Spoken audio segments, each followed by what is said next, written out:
Senhoras e senhores, eu quero primeiramente agradecer o carinho desta conferência. Me receberam ali fora, essa equipe toda bonita de verde, amarelo e preto. Botaram um tapete vermelho. Eu queria sair pela tangente, mas eles não deixaram. Muito obrigado pelo carinho. É assim que deve ser tratado homens de Deus. Faça isso sempre, porque isso nos inspira. Não tem nada melhor do que a pessoa se sentir acariciada pelo carinho da igreja. O pregador leva uma vida solitária. Embora a gente viva entre multidões, a gente termina todo dia sozinho. Sozinho mesmo.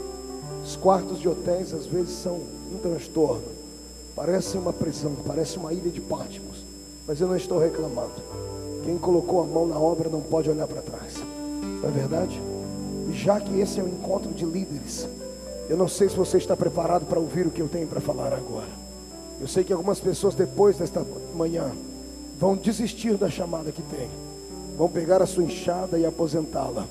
Vão pegar a sua Bíblia e deixar ela lá na estante apenas como um símbolo de algo que um dia foi para ele uma inspiração. Em compensação, outros vão sair daqui nesta manhã com tanta certeza da sua chamada que não vão nem para casa, vão passar num terreiro de macumba antes. Pastor, para quê? Para fazer um trabalho? Não. Só para debochar na cara do diabo e dizer para ele que a sua chamada veio do céu. Só quem tem uma vocação divina faz barulho inteiro para o inferno escutar. Perfeito. Como eu e o pastor Agamenon somos malucos, eu vou pregar em 3 cultos, né, pastor? Você vai ter que me aguentar 3 vezes hoje. Ah, Jesus. Então eu vou começar agora devagarinho, tá bom? Agora de manhã eu vou falar sobre o vinagre. De tarde eu falo sobre a água. E de noite eu dou um vinho para você beber. Perfeito? Olhe para o seu irmão e diga para ele: está preparado para o vinagre? Então aperte o cinto, porque nós vamos decolar. Eu li Deuteronômio 34, um dos textos mais tristes da Bíblia Sagrada. Um texto tão triste que eu tenho que pregar ele em dó menor aqui. Um texto que parece que o Senhor que fez os céus e a terra é injusto. Um texto que vai dar dor nas suas almas, vai fazer você ficar contraído de emoção. A história de um homem que, quando viveu na terra, foi maior e melhor do que todos os homens. Seu nome era Moisés. A história de Moisés é linda, cheia de altos e baixos. A vida dele inspirou tanta gente pelo mundo que acabou virando filme em Hollywood. A vida dele foi tão consagrada que os judeus, até o dia de hoje, alguns batem no peito e dizem: não há profeta como ele, não se levantou ninguém depois dele. Aliás, a Bíblia Sagrada dá uma brecha para a gente quase crer nisso. E não houve nenhum homem na terra que tivesse tanta intimidade com Deus, com quem Deus falasse cara a cara. Moisés foi um desses seres que nasce de 1000 em 1000 anos, que era feito de carne e osso como eu e você, mas que tinha uma centelha divina dentro da alma dele, que fazia ele ficar gigante de vez em quando. A história dele é muito triste. Ele não começa a sofrer com 40 anos, quando ele descobre que é filho de uma judia. Ele não começa a sofrer aos 80 anos, quando ele vê a sarça ardendo.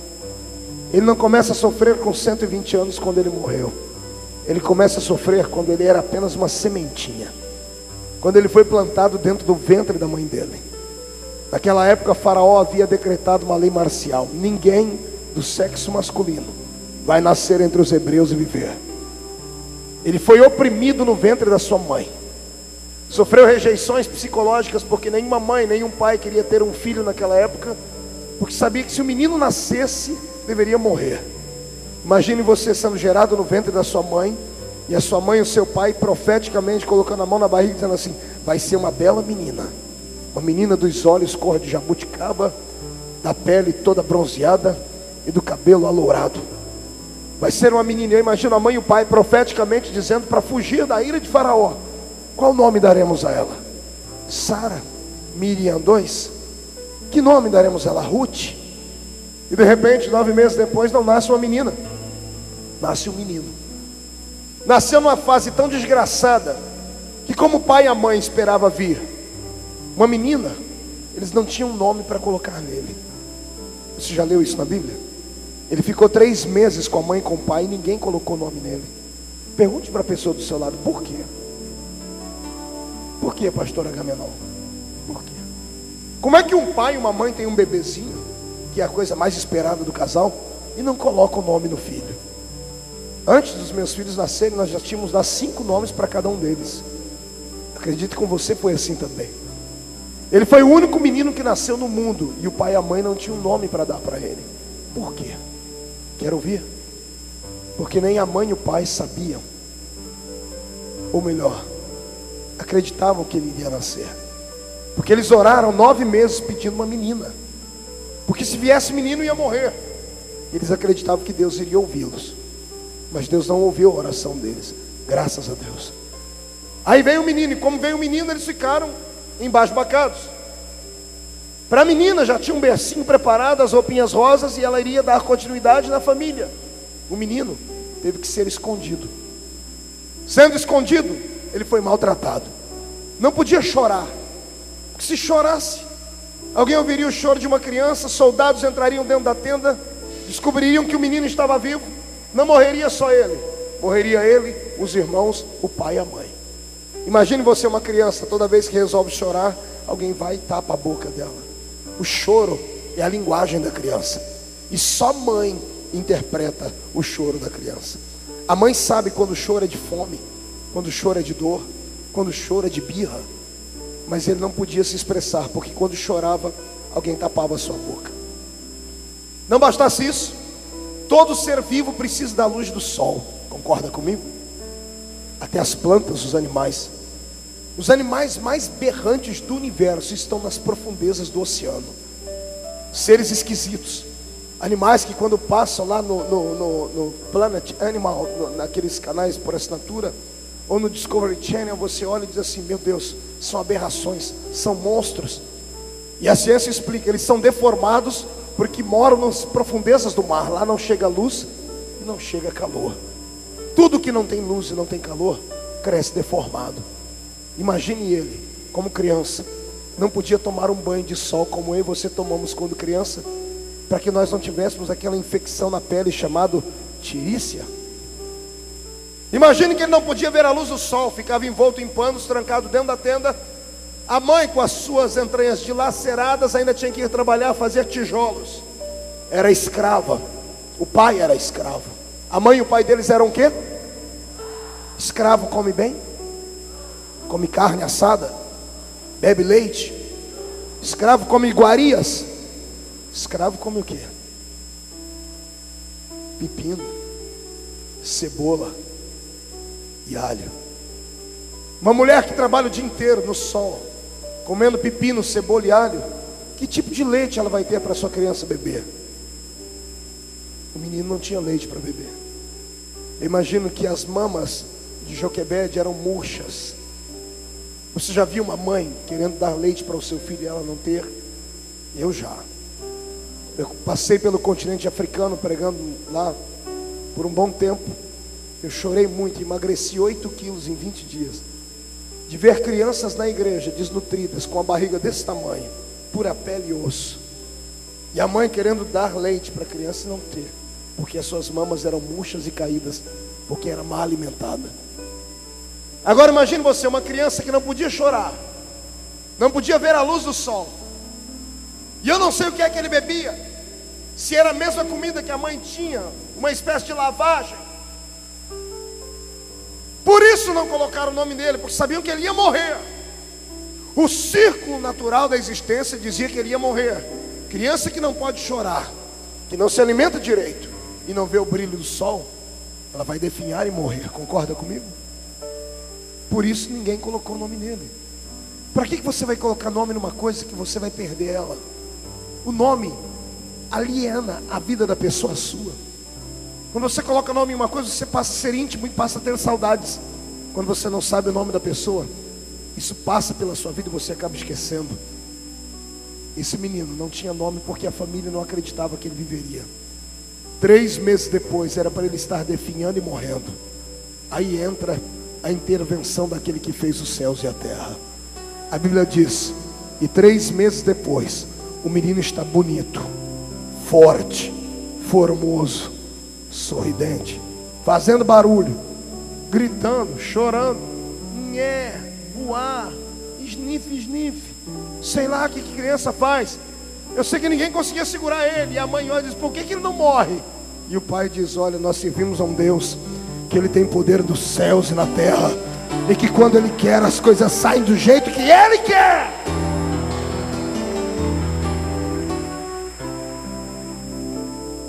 Três meses depois, o pai tinha vontade de sair mostrando para todo mundo: olha meu filho, lindo, forte, mas não podia.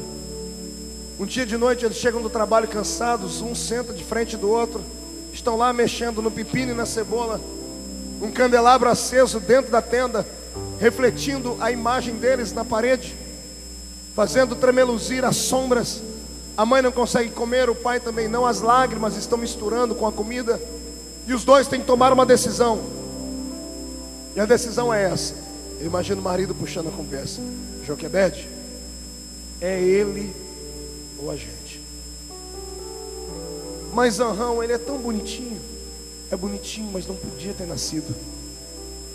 Ele está crescendo, não tem mais como segurar esse menino.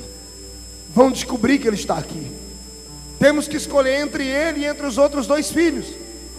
Ou morre ele agora, ou morre todo mundo depois. Já pensou você, pai, ter que escolher um filho entre os 3 para morrer ou para viver? Uma situação macabra. Eles têm um consenso. O bebezinho é mais novo.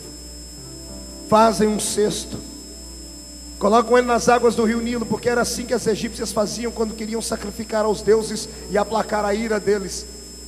Joquebede faz exatamente o que as egípcias faziam. Pega o seu filho e coloca dentro de um cesto, porque eles tinham outras opções. Podiam afogar a criança dentro de um balde, podiam pegar uma faca e degolar o pescoço dela, porque o pescoço era fininho, morreria rápido. Poderiam sufocar o menino, mas ninguém tinha coragem. Então preferem jogar ele nas águas do rio. E quando ele é jogado nas águas do rio, eu disse rio, eu não disse lagoa, eu não disse córrego, eu não disse uma banheira, eu disse um rio. Rio Nilo, rio respeitado, rio com centenas de quilômetros de extensão, berço de todos os monstros chamados Leviatãs. Pergunte ao seu irmão se ele sabe o que é um Leviatã. Sabe o que é um Leviatã?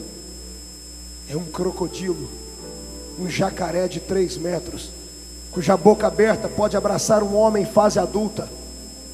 Imagine você um cestinho andando dentro da margem dos rios, entrando pelo leito, pelas corredeiras, crocodilos em volta do cesto, e dentro do cesto tem uma coisinha desse tamanho, olhando para o céu e dizendo: dadá, gugu. Demônios olham para aquela criança que está viva, e como não havia celular naquela época, eles usam demonecular. Um demônio vai falando para o outro até chegar no inferno. Chega no inferno a notícia, e chega no ouvido de Satanás: ó, um menino dos hebreus escapou da morte, ele está dentro das águas do rio. Eu imagino o diabo dizendo: poxa, será que vocês não conseguem matar um bebê? Se está nas águas do rio, afogue ele. Se o diabo não poupou Jesus quando estava dormindo na polpa do barco e tentou matar ele, imagine se ele ia respeitar um bebê. Agora pergunte para mim por que o cestinho não afundava. Pergunta. Eu só falo se você perguntar de novo.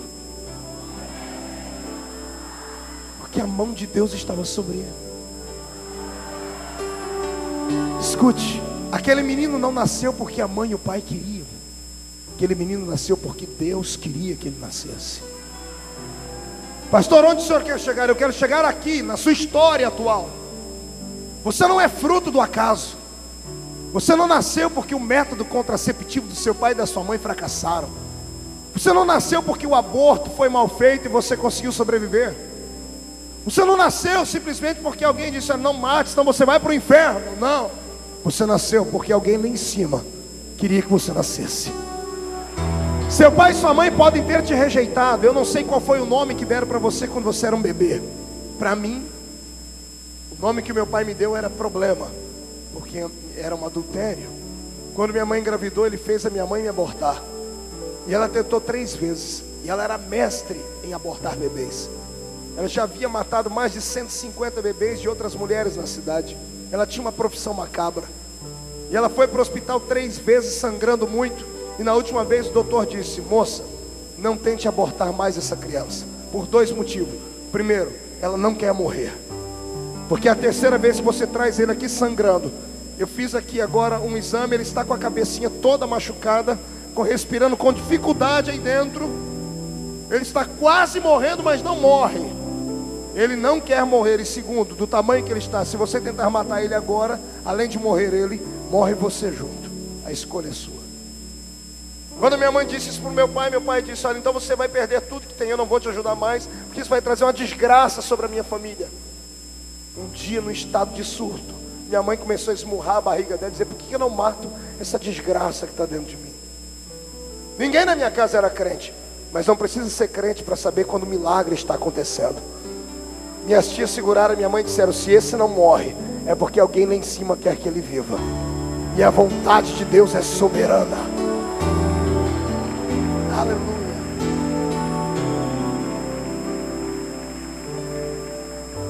O meu pai me via como um veículo de destruir o casamento futuro dele e o nome que ele tinha na cidade. Como é que o seu pai e a sua mãe te viam quando você nasceu? Um bebezinho que nasceu fora do tempo? Prematuro? Nasceu carregado de doenças? Quantos meses você ficou dentro de uma estufa? Por favor, me lembre. Trate agora de lembrar daquelas conversas horríveis que nós temos todo final de ano em casa, quando a família reúne e começa a falar do passado. Lembra da sua mãe dizendo assim: olha, quando você era um bebezinho, você teve uma pneumonia dupla. Quando você era bebê, você era assim, assim, assado, você teve um retardamento mental. Você caiu dentro de uma cisterna, o carro quase te atropelou, você quase morreu afogado, você quase isso. O que a nossa família chama de sorte, eu chamo de proteção. Porque a sua família diz assim: você é a obra do acaso, eu digo que eu sou projeto de Deus. Meu pai e minha mãe foram apenas mordomos para cuidar da minha vida. O meu dono está acima das nuvens, assentado em um alto e sublime trono. E nesta manhã ele mandou eu vir aqui dizer só isso para você: você não é um verme, você não é um lixo, como as pessoas falaram para você. Você não nasceu para ser só um pedaço de carne que ia passar por esta vida sofrendo na área amorosa, sofrendo de forma financeira, nunca se estabelecendo na existência. Não, você é muito mais do que isso que está aí agora. Eu aqui vejo só carne e osso, mas quando Deus olha aqui para esta manhã, Ele não vê carne e osso, Ele vê brasas de fogo tiradas do seu altar para impactar o estado da Bahia. Quem acredita no que eu estou dizendo, por gentileza, dê um grito para que esses demônios que te atormentam batam em retirada agora.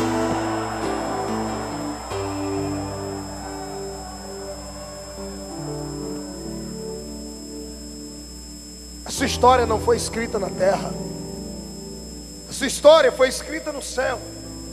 Os capítulos da minha vida e da sua vida são construídos diariamente pela mão de Deus. Então com isso eu descubro uma equação que fez mudar a minha vida. O que não acontece amando de Deus na minha história, acontece com a permissão dele. O diabo não pode ir tocando em você de qualquer maneira. Como muitas pessoas dizem: você está carregando uma maldição da sua família, vá para os quintos dos infernos. Eu tenho uma outra palavra para você aqui. Na minha vida e na sua, o diabo não pode enfiar o dedo. Na minha vida e na sua, ele não pode ir chegando e levando qualquer um, não. Para falar, para tocar em mim, você tem que falar com Deus primeiro. E quando Deus olha para você e olha para o diabo, se Deus falar assim: pode ir e tocar, é porque Deus sabe que você vai dar conta do negócio. E ainda que você não dê conta de lutar no momento, ainda que você perca os filhos, a riqueza, fique leproso, a sua mulher vai embora, ainda que você fique só com um caco de telha sentado nas cinzas, a hora que você se levantar e dizer: eu sei que o meu Redentor vive, acabou, a história muda.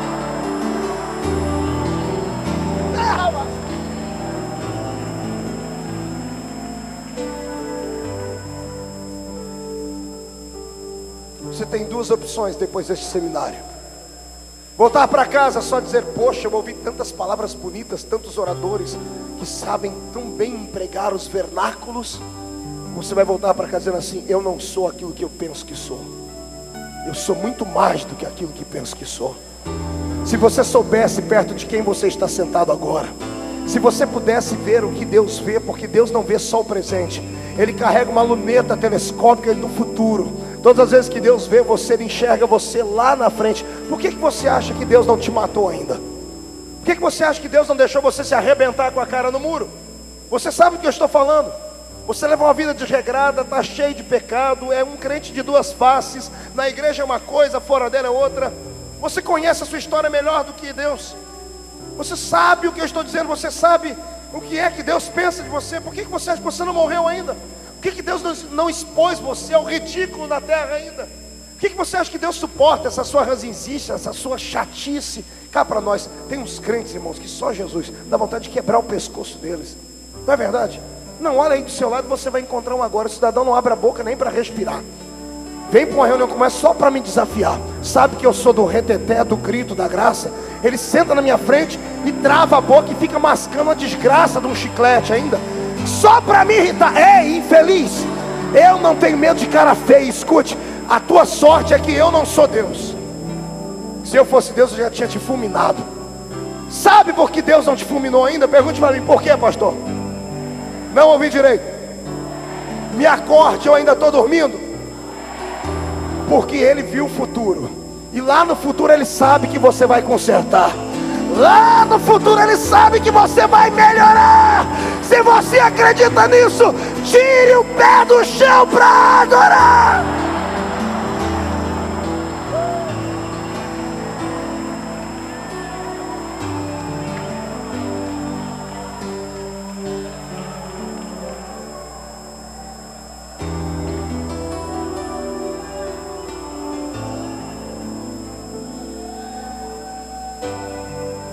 Ei,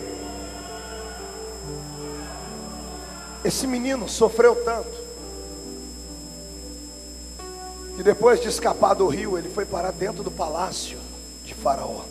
Pastor, mas morar no palácio é bom. É bom.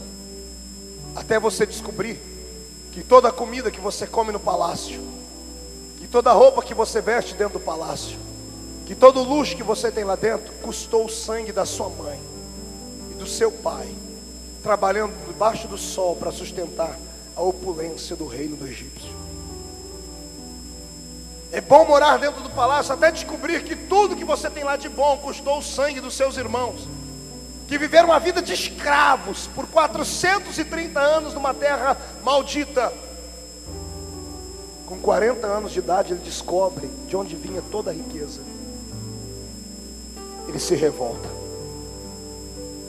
Ele tenta fazer justiça com as mãos. Mata um homem e sepulta ele na areia. De herdeiro do trono a assassino. Vai acompanhando a história dele. Fugiu do Egito para não ser preso. Passou 40 anos no deserto. A pele bonita e bronzeada do Egito, onde ele tomava banho em sais minerais. Tomava banho dentro da banheira de hidromassagem de Faraó. E tinha massagistas à sua disposição. Agora está negra e queimada pela pele do deserto, pelo sol do deserto. A barba cobriu seu rosto. Casa com uma moça, uma camponesa, filha de um homem que cuidava de ovelhas. E ele que teve faculdades no Egito, que sabia tudo de astronomia, agora passa a ser pastor de ovelhas. Ele tem 80 anos de idade. Quantos anos? É muito tempo. Um dia, pegue a geografia bíblica e você vai ficar louco como eu fiquei. Ele pega as ovelhas e vai pastorear as ovelhas em cima do monte. E eu comecei a pensar, mas monte não tem capim, não tem grama. O que Moisés vai fazer em cima do monte com ovelha? Posso dizer o que eu penso? Ele estava igual você, cansado do silêncio de Deus, cansado de olhar para trás e ver que a vida foi uma desgraça, e que nada do que ele fez parece ter tido sentido. Ele olhava para trás e só via tristeza. Ele conheceu a sua história do menino que foi rejeitado no ventre, que passou 3 meses sem nome, que caiu dentro das águas do rio, que foi criado pelo povo, que destruiu a sua família, a sua nação, que virou assassino, que virou sendo perseguido, que passou a ser de doutor em algum tipo de matéria na Universidade do Egito, passou a ser pastor de ovelhas. Tem 80 anos de idade, a vida dele parece não ter sentido. Ele está em cima do monte para dar cabo na sua vida. Eu não duvido que ele tenha ido lá para se matar. Eu não duvido que debaixo da roupa de Moisés havia um cutelo, uma faca, desgostoso da existência.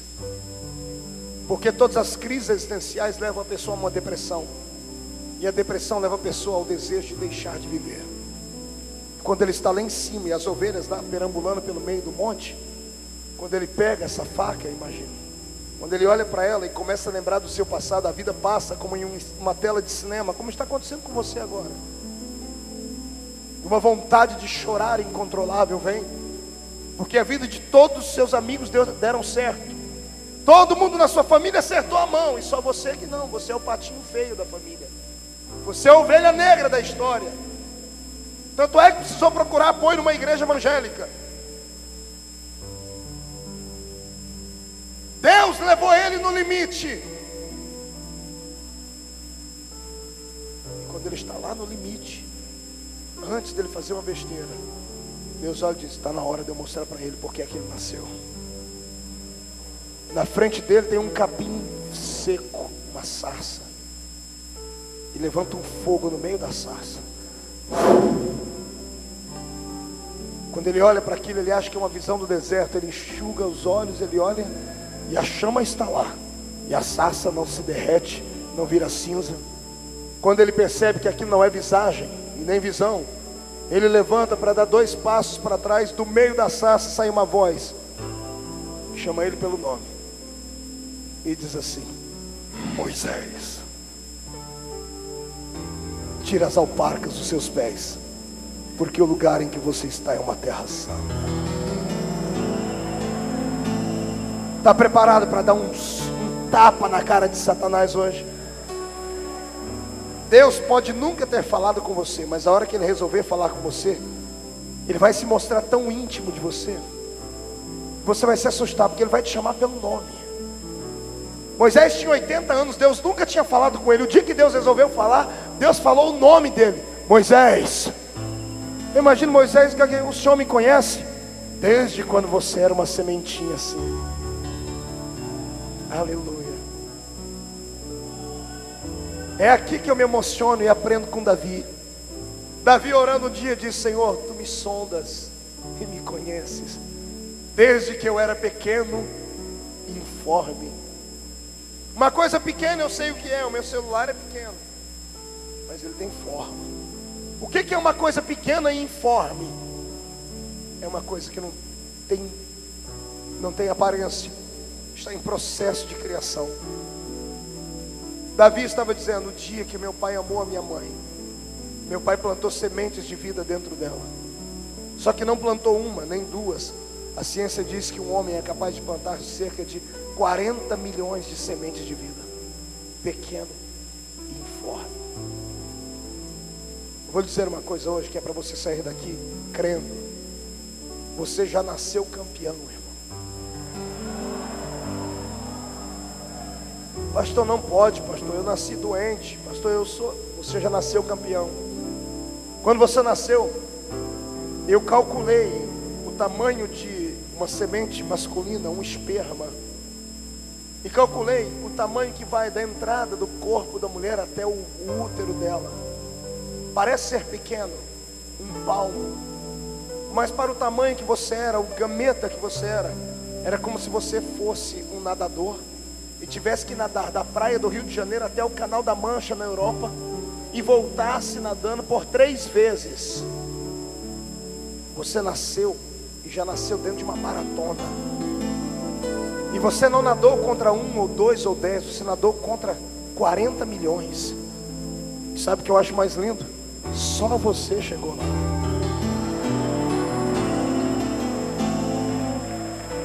Só você chegou lá. Na natação pela vida, você passava por outro, olhava e podia ter nascido alguém melhor do que você. Podia ter nascido alguém mais alto, mais bonito, mais importante. Podia ter nascido alguém que seria presidente da república. Poderia ter nascido alguém que seria um grande estadista.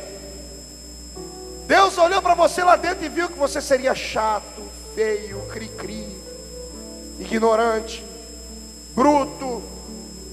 Mas Deus foi com a tua cara. Deus olhou e disse: não, quem vai nascer é você. Eu vou te dar uma ajudazinha, vai. Nasce você.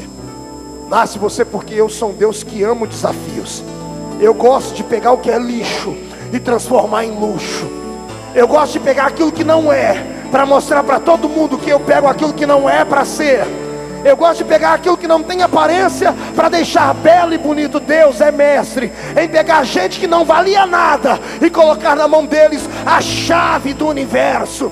Você é a melhor coisa que nasceu nesta terra. Por favor, abra a mão direita. Só quem acredita. Os derrotados não precisam fazer isso. Só quem nasceu com a faixa de campeão no peito, abre a mão direita. Bate no peito, bate até fazer barulho. Bate. Levante a cabeça, olhe por cima dos ombros para esse irmão que está do seu lado aí. Diga para ele: eu não sei você, cidadão. Não, grita no ouvido dele, diga: eu não sei você, que fica aí com essa cara feia, parecendo que foi batizado num pote de vinagre. Diga: eu sou diferente. Eu já nasci com a faixa de campeão aqui no peito. Eu nasci para a vitória. Só quem nasceu para a vitória adora.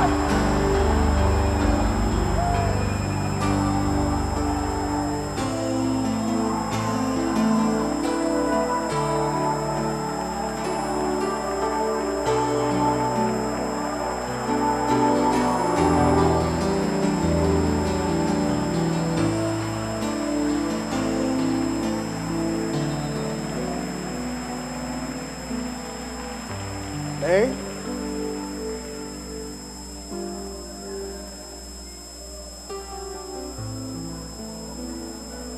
Agora escute. Existem homens e homens, mulheres e mulheres. Alguns nasceram apenas para ser influenciados. Outros nasceram para influenciar. Uns nasceram para ser seguidores. Outros nasceram para ser seguidos. Uns nasceram para compor a história da humanidade. Outros para mudar a história da humanidade. O segundo grupo sempre sofrerá. Eu não conheço um homem de Deus, uma mulher de Deus de sucesso, que não traga no seu corpo, pastor Agamenon, as cicatrizes das dores, da rejeição, do sofrimento, da angústia, da solidão. Quando eu leio a história de Moisés, eu me emociono. É claro que eu amo ver as partes boas. Quem é que não queria ser como ele? Já pensou você dar conselhos para Deus e Deus parar, ouvir e falar: você tem razão. Você já parou para entender isso? Deus fala: Moisés, eu vou destruir todo mundo. Moisés fala: Senhor, se eu fosse o Senhor, eu não fazia isso. Se o Senhor matar, o que as pessoas vão dizer? Deus coça a cabeça e diz: você tem razão, vou destruir mais ninguém não. Obrigado, Moisés, você me deu um bom conselho. Ei, a criatura dando conselho para o Criador. Ele era tão simples que tudo na mão dele virava arma. O povo estava brigando lá embaixo. Quando ele levantava as mãos dele, lembra quando você era criança e assistia aqueles filmes japoneses do Jaspion, Spectreman, robô gigante? Quando ele estendia a mão assim, saía raios. Moisés tinha um negócio desse. O povo estava brigando. Quando ele levantava a mão, o povo vencia a batalha. Quando ele abaixava, o povo perdia. Teve alguém que vinha levantar os braços dele, saía alguma coisa da mão dele. Era um homem anormal. Deus diz: ninguém me vê e vive. Um dia ele subiu no monte. Quando Deus acabou de dar para ele as revelações, o Senhor disse: pode descer. Ele disse: desço nada. Desce. Não desço. Eu só desço se eu te ver. Mas quem me vê morre, Moisés. Depois o Senhor me ressuscita. Eu só quero descer daqui depois que eu te ver. Aí, como uma criança birrenta, ele fica lá batendo o pé. Eu só saio daqui depois que eu te ver. Só saio daqui depois que eu te ver. Deus olhou: tá bom, menino, só que você vai me ver de costa. Ele disse: não tem problema, o que importa é que eu te veja. Ele viu Deus de costa. Quando ele desceu do monte, ninguém conseguiu olhar para ele, porque a glória que estava em Deus passou para ele. Ele ficou tão perto de Deus que ficou parecido com Deus. Já imaginou um homem desse? É linda essas histórias, olha. Mas o último capítulo da vida dele é triste. Pegou o lenço aí? Quem tem lenço aí? Deixa eu ver. Levante o lenço, levante. Fala para o seu irmão, aprenda a trazer lenço para os cultos, viu? Toalhinha, pode ser. Olhe para cá. O último dia da vida dele na terra. Ele tem 120 anos. Ele acorda de manhãzinha, às 6 da manhã. Eu acredito que ele acordava antes de todo mundo, para ir lá na porta da tenda e pegar o maná, porque o maná caía do céu. E eles tinham horário para pegar, senão o maná apodrecia. Ele acorda para pegar o café da manhã. E quando ele sai na porta da tenda, ele escuta lá do céu uma voz assim: Moisés. Sim, senhor.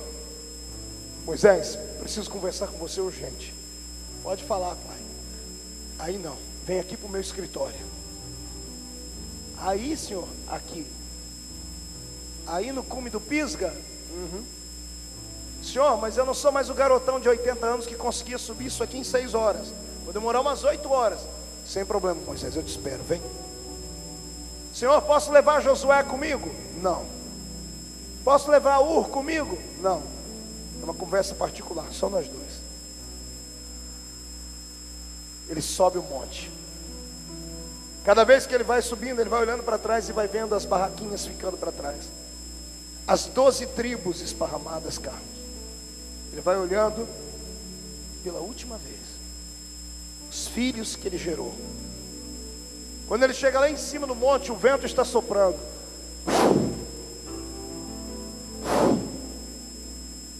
Vento mexendo na cabeleira, na barba dele, ele se segurando sobre o seu cajado e dizendo: Pai, cheguei. E a Shekinah vem por cima dele, o carro de Deus.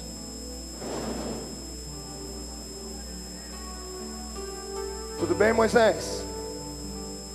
Vou levando, pai. Isso parece que está triste, filho. O que o senhor queria? 40 anos no deserto. Estou me sentindo sozinho. Sozinho, filho. Você tem quase 3 milhões de pessoas ao seu lado. Pai, eu já enterrei minha irmã. Já enterrei meu irmão. Enterrei meus amigos. Dos que saíram do Egito comigo, só tem 2 aqui, Josué e Caleb. Eu me sinto fracassado, porque todo mundo morreu no meio do deserto. E essa terra, pai, que eu não acho ela nunca. Moisés, tem uma notícia boa para você hoje. Que é, senhor? Olha para frente e me diga o que você vê. Só estou vendo nuvens, senhor, porque o monte é muito alto. Ô Moisés, desculpe, vou limpar as nuvens. Sai nuvem para cá, sai nuvem para lá. E agora, o que você vê, Moisés? Só um minutinho, senhor. Senhor, eu estou vendo uma terra. Detalha ela para mim, Moisés. Uma terra plana, verde, cachoeiras, lagos, planícies, pomares, plantações. Que terra linda, Senhor. Eu nunca vi uma terra assim. Que terra é essa, Senhor?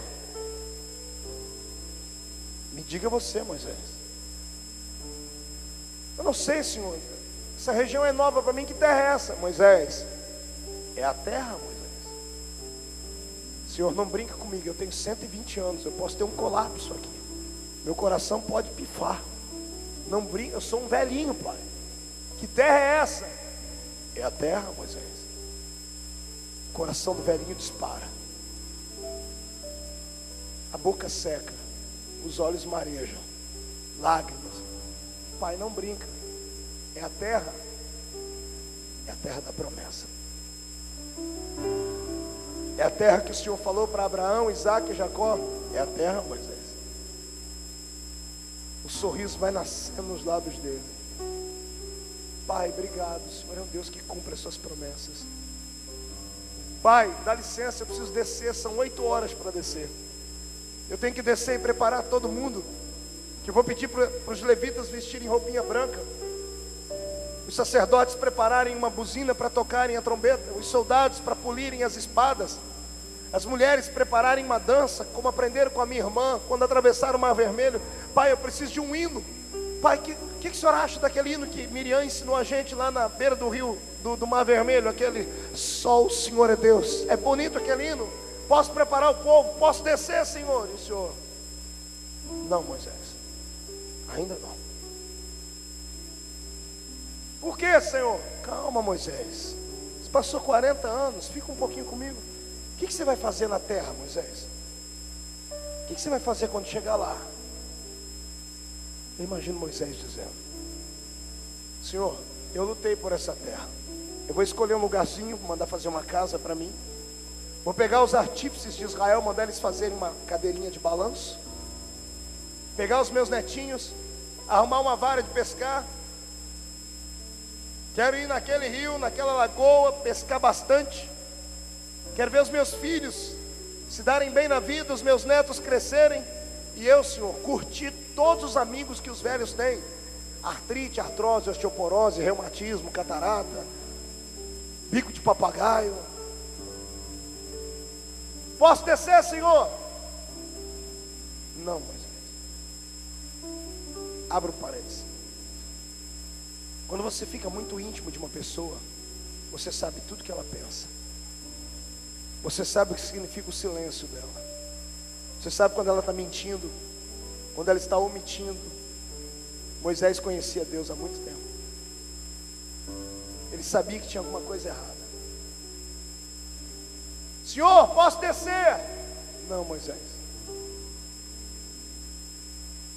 Moisés, sim, Senhor. Abra os braços. Já abri, Senhor.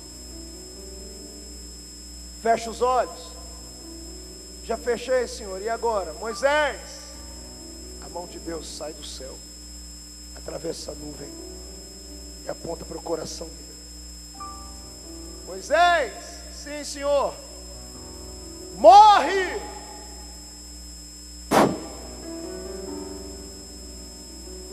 Imagina Moisés abrindo o olho e dizendo: Senhor. E morreu Moisés. Há um dia de ver o seu sonho realizado. E morreu Moisés com a visão do milagre, mas não pôde experimentar o milagre. Feche seus olhos. Eu estava ali naquela salinha que me colocaram, e o Senhor falou essa mensagem para mim. Falou: filho, tem muita gente ali embaixo já esteve a um dia da bênção, chegou a contemplar o milagre, faculdade, da empresa, do casamento, do ministério, mas há um dia antes de conquistar, perderam tudo. Eu não deixei eles conquistarem. Tem gente decepcionada comigo, filho. Explica para eles que o sonho deles é um, o meu sonho é outro. Quando eu fecho uma porta, não é porque eu sou ruim, é porque eu enxergo o futuro. Quando eu não deixo acontecer aquilo que eles queriam que acontecesse, não é que eu estou punindo porque eles estão em pecado, é porque eu sei o que é melhor para eles. Fala para eles não ficarem bravos comigo não, filho. Faz parte da vida. Nem todos os sonhos vão se realizar. Eu não pregaria uma mensagem dessa para a igreja, pastores, mas para líderes eu prego. Que vocês vão ter que esperar e experimentar isso na vida. Vai ter dia no seu ministério que você vai se sentir sozinho, leproso, que você vai pregar e nada vai acontecer, que você vai orar e Jesus não vai responder a sua oração, que você vai entrar numa disputa, numa palavra e vai perder, que você vai orar pelo filho de todo mundo e o filho de todo mundo ser curado, e o seu vai permanecer doente em casa.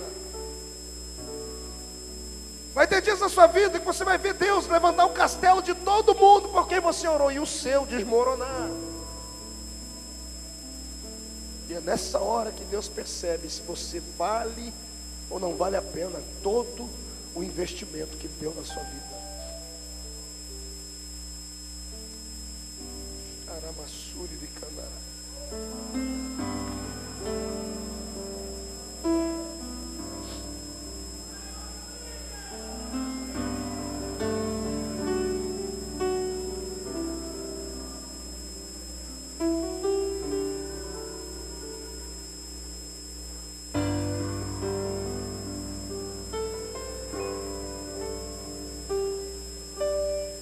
Por que Deus fica em silêncio? Olhe para mim.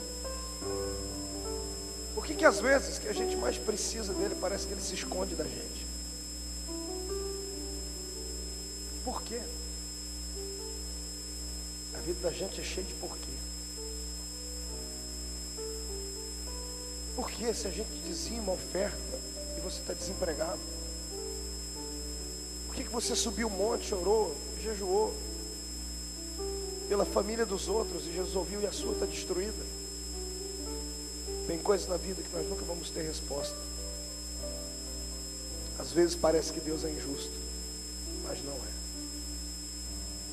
A vida de quem tem uma chamada, ela é cercada por calabouços, cisternas, humilhações, palavras malditas, calúnias. Faz parte da história. Quem não passa por isso não pode enfrentar do outro lado o gozo da vitória. Tenha caráter hoje, tenha hombridade, suporta. Está caído no chão, tenta levantar, sacode a poeira, dá a volta por cima e tenta de novo. Pastor, eu fui, pastor, mas eu bati com a cara no muro e caí. Pelo menos você foi. Jesus tinha 12 discípulos. O dia que ele andou no meio da tempestade, só um teve coragem de pular nas águas.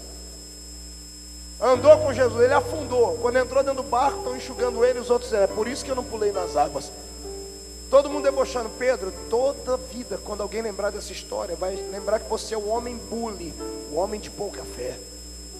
Toda vez que alguém lembrar da história de você no mar com Jesus, vão lembrar que você afundou.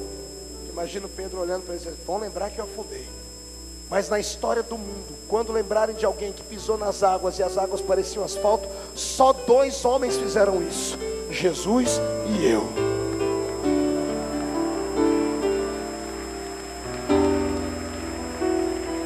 Escute, eu afundei, mas eu andei. Vocês vão só ficar imaginando como é pisar na água e sentir ela dura. Eu experimentei. Afundei, mas eu fui. É melhor ir e voltar do que nunca ir.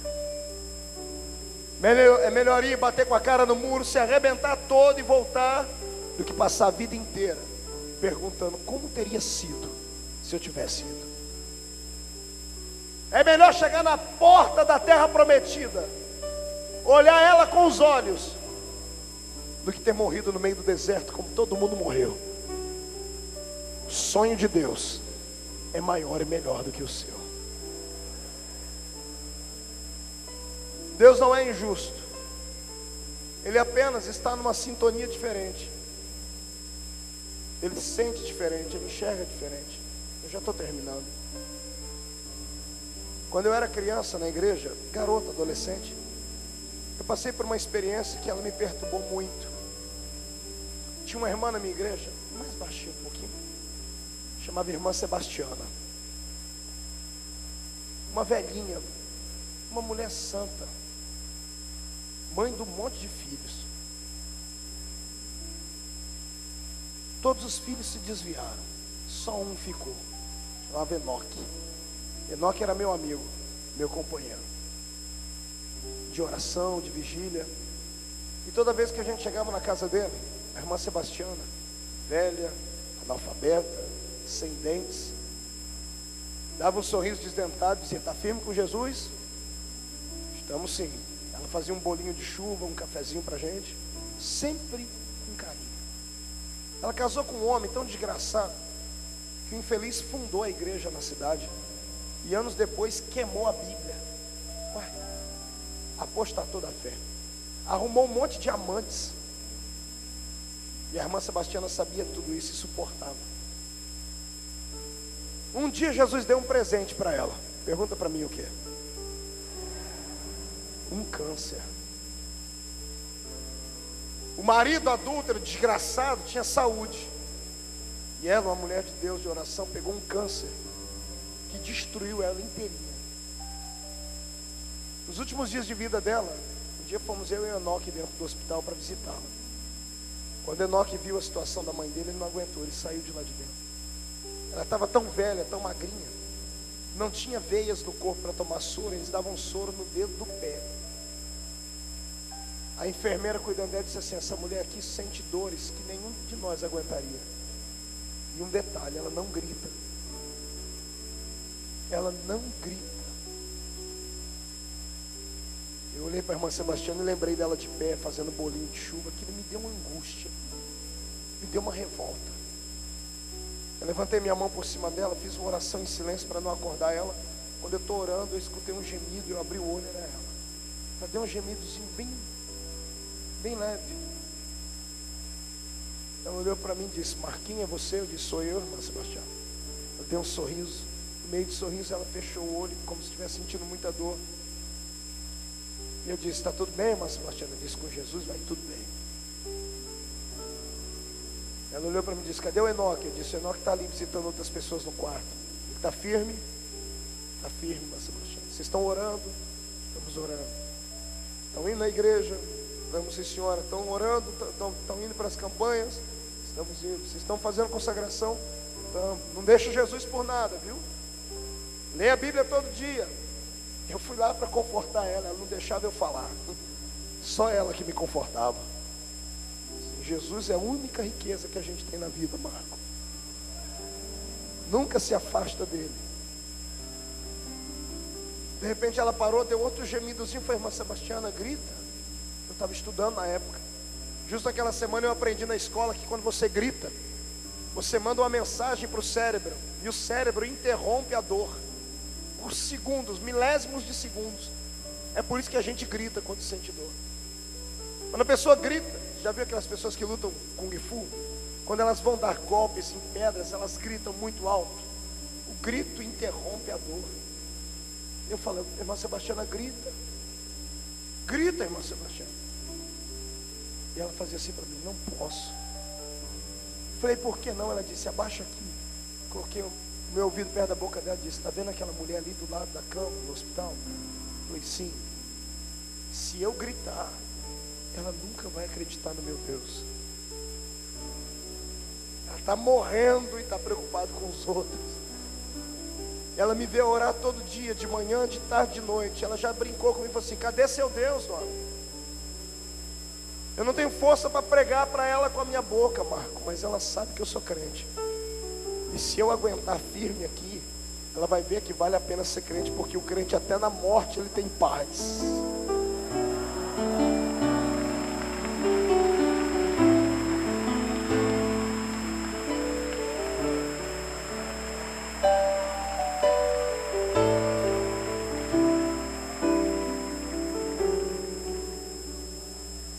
Saí dali achando que eu não era crente, que eu não valia nada.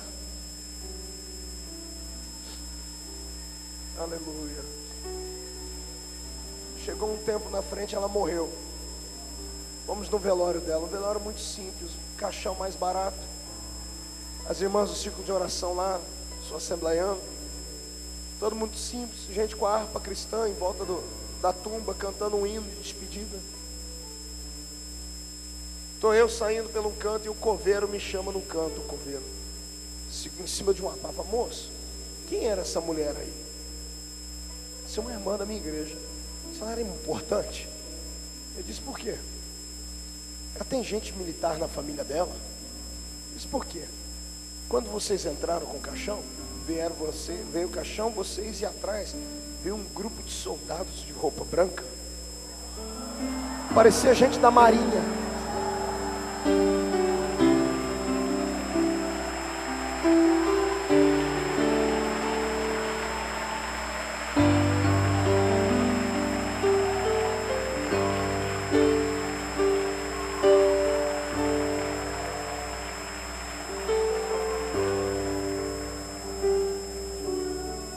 Eles cercaram vocês. E quando vocês sepultaram ela e terminaram de cantar, eles pegaram as espadas e apontaram para a tumba. E foram embora. Eu saí dali dizendo: Jesus, vale a pena. Vale a pena. Inclina a sua cabeça mais um minutinho só. Por favor, inclina a sua cabeça.